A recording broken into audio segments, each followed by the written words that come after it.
xëy na naqar yi pour mu deñ du yomb ndax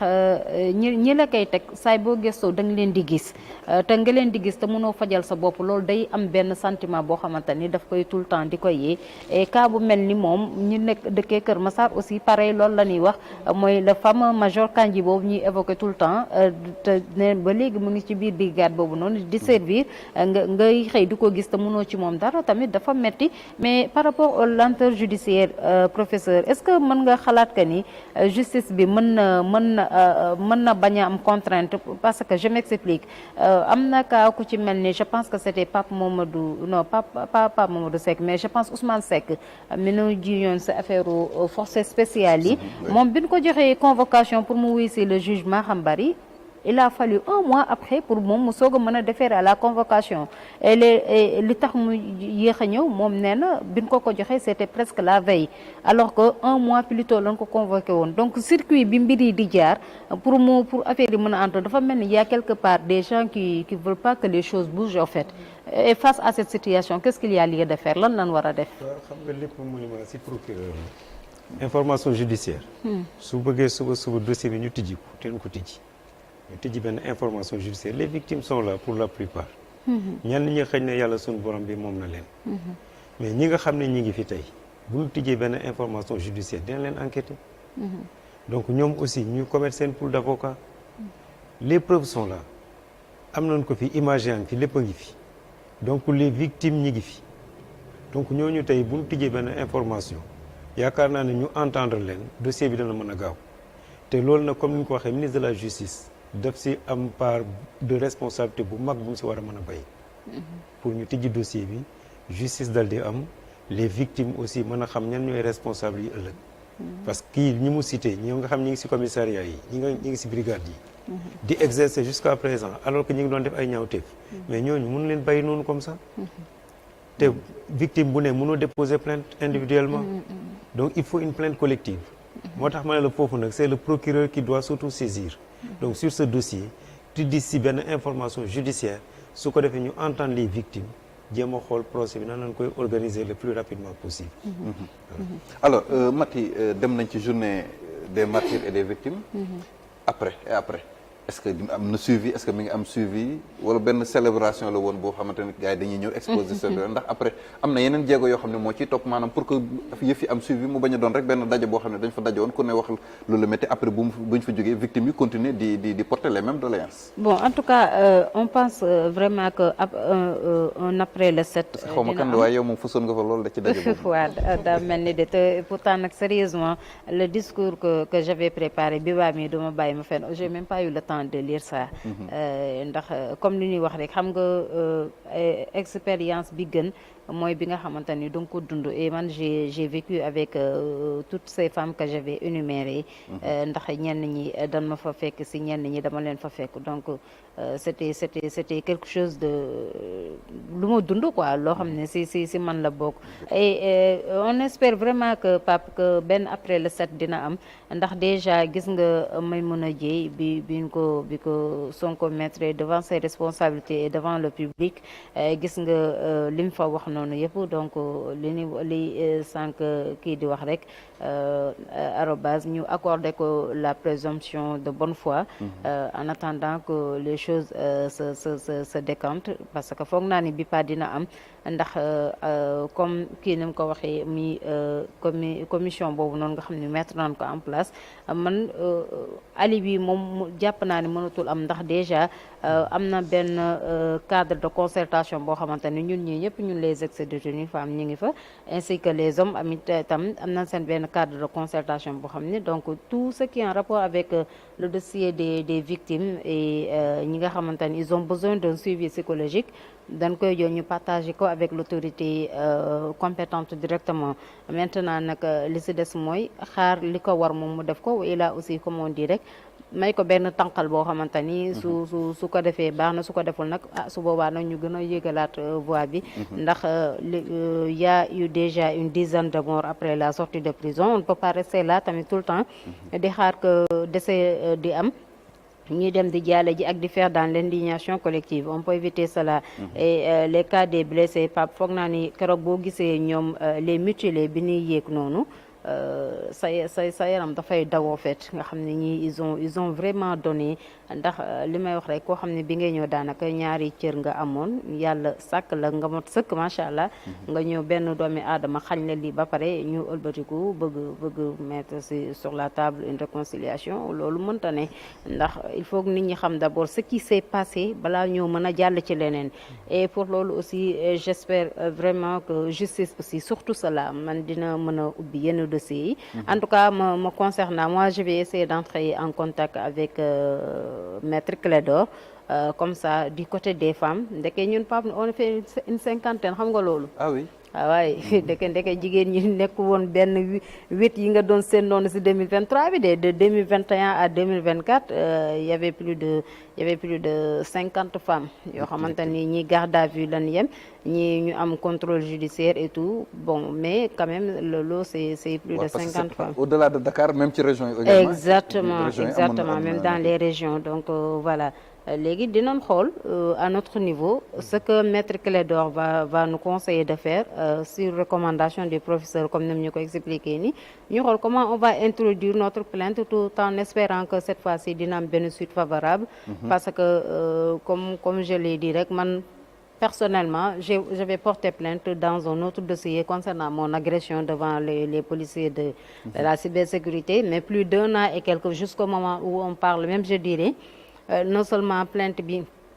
instruire ko mais boo demee parquet ñu ne la parquet ne la mu ngi fële sûreté urbaine nga dem sûreté urbaine mën na la dossier bi yegsul foofu donc finalement benn dilatoire la boo xamante ni daf lay pousser sax à ce que nga décourager bàyyi mais cette fois-ci moom ce sera pas le cas parce que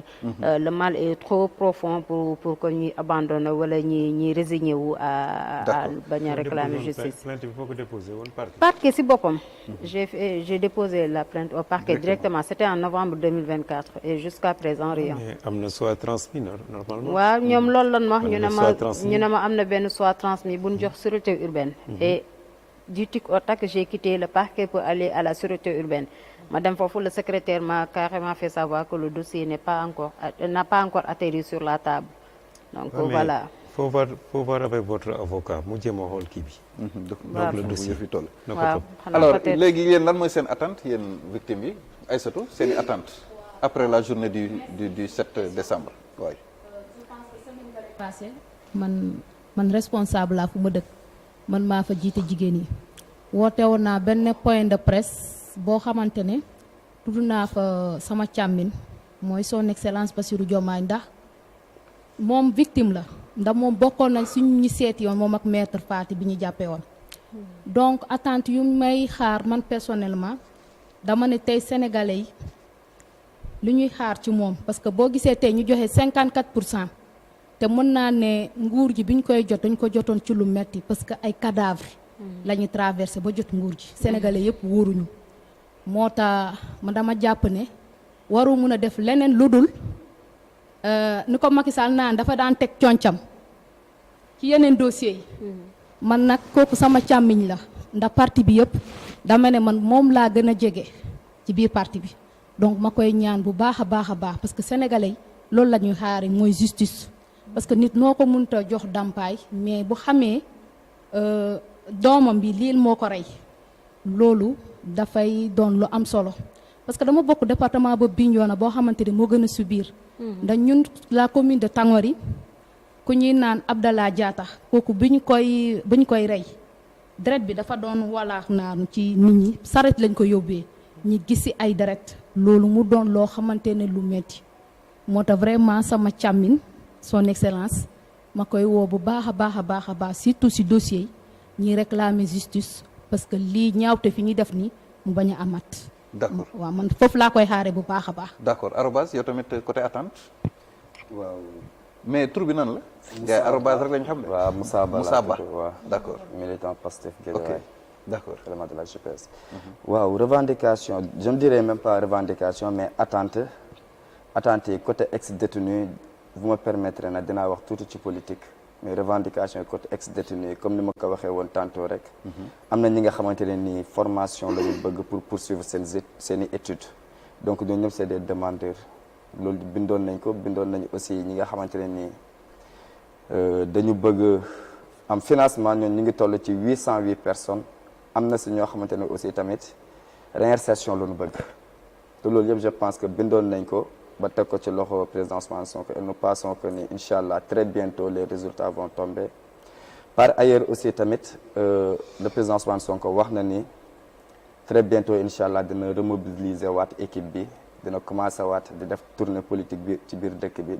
ñu di ko wax nag président ñun ñu ngi lay xaar bu baax a baax a baax ci terrain bi ñu ngi lay xaar ci département yi objectif 1 million d'adhérents te bu soobee yàlla dinañ ko atteindre balaa 2027 incha allah donc maa ngi saluer toute la coordination de Pastef Guédiawaye à sa tête le docteur Alpha Ba maa ngi nuyu honorable Rama Bodian di nuyu le collectif des ex-détenus politiques du Sénégal maa ngi nuyu maman Ami Dia di la remercier Pape ci invitation bi di remercier Maty Sarr di jaajëfal professeur aussi sama camarade victime yi nii maa ngi leen di jaajëfal bu baax a baax a baax jaajëf si côté attente li ñuy xaar mooy li nga xamante ne ni waxante woon nañ ko ak Sénégalais yi diggoon ko ñëpp muy bu ñu ñëwee dinañ doxal yoon doxal justice loolu la ñuy xaar ñu gën a jàppale ñi nga xamante ne ñoo ci loru parce que sonn nañu bëri na ci ñoo xam ne ay responsable lañu ñu ngi leen ciy xaar bu baax président nag di ko woo nekk mu dellu si waat ci parti bi ndax dellu si weesul kilifa la. il est toujours militant non. il est toujours militant simple non. il est toujours militant oui. il est toujours dans le parti. waaw maanaam dañ koy woo mu ñëwaat bokkaat. ok waaw mu matérialiser son militantisme quoi activité militant yi ñu xam ne moom kat ñëwaat na intégré na waat. waaw ci loolu lañ koy woo mu ñëw dellu si waat. waaw di jaajëfal patriote yëpp surtout yëmbal sud bi ma jógee. di leen jaajëfal bu baax parce que ñoom tamit bi xeex bi gën a métti jàpp nañ ci. ak association bi ma bokk muy xel puso laa ma jiite ko Modou Fall ñoom it ñu baax lañu parce que bi ma blessé tëdd hôpital lépp ñoo ko doon def oto lañ ma wutaloon ñoo may yóbbu moo may indi wax dëgg yàlla ñu nekk ñu baax. sama soxna tamit taxawu ma mu nekk ku baax muy ndey ju nekk xale tamit nekk jàmbaar. parce que patriote yu bëri na ci ñoo xamante ni bi xeex bi méttee dëgg am na ñoo xam ne seen soxna yi dañoo dem bàyyi leen ci ay jafe-jafe moom bi mu méttee dawul dafa toog résister bokk ak man métit bi. wax dëgg yàlla ma di ko jaajëfal bu baax. di ñaan yàlla tamit njaboot gi mu jur yàlla def ci barke. jaajëf parce que yombut daal. Mame Binta. voilà bon man moom côté attente moom je pense que dinaa ko tënk ci ñetti ponk ngeen may ma rek. ma kii premièrement mooy laat mooy justice. tey li tax ma teew fi tey xëy na peut-être dinaa porter la voix de tous les Sénégalais. tey li ñuy xaar ci li nga xamante ne moom mooy ci ki nga xamante ne moom mooy le président Bassirou Diomaye Diakhar Faye mooy que li ñu diggante woon ak askan wi nañ ko wàccoo. que l'on soit constant nañu respecté li nga xamante ne mooy cadre bi nga xamante ne joxoon nañ ko Sénégalais ba tey ñu jox ñu li nga xamante ne moom mooy léegi 54%. maa ngi ko ciy invité bu baax a baax a baax a baax. D'ailleurs j'avais écrit un texte pour dire que ni et si son fils faisait partie des victimes. ku nekk da nga ko war a natte sa bopp. tey li nga xamante ne moom la yaay yi di dund papa yi di ko dund jabar yi di ko dund nattee ko sa bopp. keroog maa ngi lire la femme là bi nga xamante ne wax na jël na parole di wax mu wax ci séeréer après l'événement defe naa c'est la nuit ou bien même le lendemain la lire traduction bi li mu wax ci séeréer ñu traduire ko. lan la wax nee ne Bassirou Diomaye Diakhar Faye son excellence le président fan yële la soxnaam am doom. moom ba muy ëmb ba am ñaari weer la ñu boom jëkkër ji doom ji dina juddu te du xam pàppam du mus a xam pàppam loolu na ci le président bàyyi xel donc loolu mu nekk lu daw yaram man nee naa ko yow la lii de boo ko waxoon ci olof sax yaakaar naa ne événement bi fii la yem. parce que tamit dafa daw yaram. xale boo xamante dafay juddu du xam pàppam ku nekk na nga ko natte sa bopp ñun lu ñuy xaar mooy justice te man personnellement tant que justice amul du ma jóg ci wax justice. parce que dañu toll foo xamante ne il faut que Afrique laay wax sax que de pareilles choses mu dakk mënuñu saa yu ñu jubee ci ay élections mu am ay émeutes mu am violence mu am dem ba ci rëy ay nit loolu dafa war a dakk te Sénégal nag yaakaar naa ne 2021 ba 2024 ci la ñu egg ci sommet bi Sénégal musul xam situation bu mel noonu. donc plus jamais ça. et que loolu pour mu am il faut que justice mu def liggéeyam loolu premier point bi la. deuxième point bi mooy lan mooy milieu carcéral di inviter ministre de l'intérieur vraiment mu soññaat ki nga xamante ñoom ñoo nekk ci prison yi ñuy am yërmande ci prisonniers yi. ministre de la justice. ministre de la justice ministre de l'interprète ministre de la justice si vous voulez mu soññ ñi nga xamante ne tey ñoom ñoo nekk ci prison yi que ñu am yërmande man dama yaakaar ne Afrique dañ leen ne boo leen prisonnier moom du nit. te pourtant boo xoolee ci yeneen dëkk yi nga xamante ne ñun ci ñooñu la ñuy roy ñoom dañu am yërmande ci seen détenu nit ki noo crime boo mënta commettre dañ lay jox cër mais Sénégal ngay sàcc ginaar ñu jàppale di la maltraiter di la torturer. surtout les longues détentions là ak surpeuplement bi parce que actuellement nii may wax ak yow nii maison d'arrêt pour femmes bi am na ñoo xam ne dama leen fa bàyyi woon dama nekk en contact permanent ak ñoom mais actuellement dama wax que ni Pape que prison bi dafa fees dell. te ba léegi waaw te ba léegi ñu ngi foofu. troisième point bi nga xamante foofu laay daanelee moom moo nekk foofu noonu sax Pape je pense que bi moo nekk 7e xam nga 8e renvoi te chambre criminelle la donc renvoyé par 1 mois lay doon. vous imaginez. donc bientôt 1 an encore de plus. jar nañu taxaw exactement mu ngi noonu donc fi may daanelee mooy tey dañu toll fi nga xamante ne réew mi dafa war a jox jigéen place am jigéen wax dëgg yàlla weesu nañu fi nga xamante ne dañuy naan politique. dañuy ànd politique bu ñu nee kaay leen ngeen tàcc ñu indi jigéen ñi kaay leen ngeen fecc ñu indi jigéen ñi kaay leen ngeen togg ngeen raxas ngeen fobeere ngeen indi jigéen ñi weesu nañ foofu tey nag fi ji góor di taxaw di occuper ay poste de responsabilité jigéen mën na fa taxaw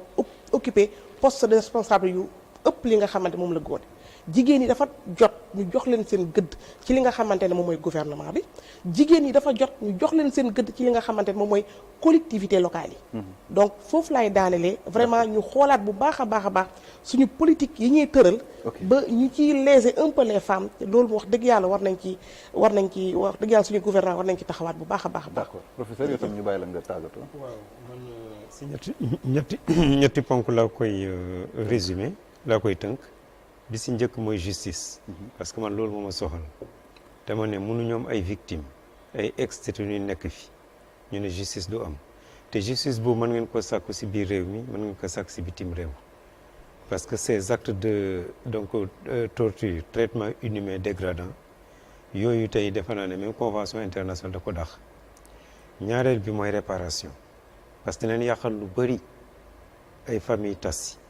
loolu aussi da ngeen ko sàkku ñetteel bi nag mooy li nga xam ne accompagnement kii wax na ko sànq am ñoo xam formation lañ bëgg ñii réinsertion lañ bëgg donc loolu état bi war na leen si mën a jàppale ñetti ponk yooyu war leen si mën a jàppale bu baax donc milieu carcéral bi nag y a des cas de réaménagement de la peine am na ñoo xam ne damay wax ne les politiques kun si jàpp ay VIP ngay doon alors que ñëlee dañ leen di entassé donc loolu aussi war nañ ko mën a xoolaat donc fexe nu désengorger les prisons am na ñoo xam ne nii xëy na li leen fa dugul ñu ngi rëccu mais na leen fexe ba génne leen fa su ko defee état bi jëm leen a accompagner mais di wax ne dañuy créer ay prison moi je dis que je milite à ce que ñu tëj ay prison mais pas créer ay prison nañ koy tëjee mooy ña fa nekk tey yàgg nañ fa ñu fexe ba génne leen ma leen jàppale ñu dugaat ci société bi retrouver seen place donc loolu lañ def pour désengorger le milieu carcéral. d'accord Mati yow tam ñu bàyyi la nga tëj. bon merci en tout cas Pape ndax li may wax rek genre jotaay yi dafa war di am lu bëri ndax sénégalais dafa gaaw di fàtte te il faudra ñuy fàttali nit ñi fi nu jógee ndax metti na ndax boo xoolee kaaw ku ci mel ni Aliou Sy yi nga xamante ni franchement kaawam daf moo touché de trop ndax doomi aadama juróom-ñeenti opération ak foog naa ne amul si ku mu xaj te ba léegi ni mu ngi faju nag ndax ndeysaan bëriwut loo xamante ni mën na koo lekkandoo ak doomi aadama yi te boo ko boolee nag nekk koo xam ne amoo ay moyens dafay gën a méttiti rawatina donc warul nekk cas yoo xam ne dañ koy fàtte ñi nga xam ne tamit ba léegi nii ñu ngi xëy ne seeni séquelles ñoom it day baax yenn saa yi ndax li may wax rek wax sax thérapie la day faj ndax même bu fekkee mënagoo am justice sax mais nga am koo xamante ni mu ngi lay teewlu rek nga toog nga waxtaan nga génne li nekk sa xol rek loolu mën na la soulager et loolu benn ci jéego yi la donc ma lay remercier vraiment si occasion bi nga may les victimes de ces événements ñu mën a exprimer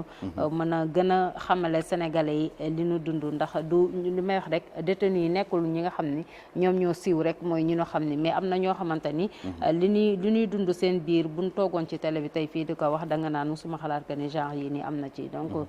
merci encore une fois pour ça professeur aussi ñu ngi koy remercier moom tam ci tribune si conseils yi ak recommandation yi nga xam ne jox nañu ko mu nekk yoo xam ne dinañ ko saisir bu baax a baax pour que au moins ñu mettre les gens devant leurs responsabilités et aussi di remercier mu nekk Aïssatou mu nekk arobase Bibi ak Aliou yéen ñi nga xam ne yéen ñëpp nangu ngeen a ñëw tey bokk ci jotaay émission bi di remercier waale aussi tous les internautes yi nga xam ne ñoom tam ñu ngi doon suivre en direct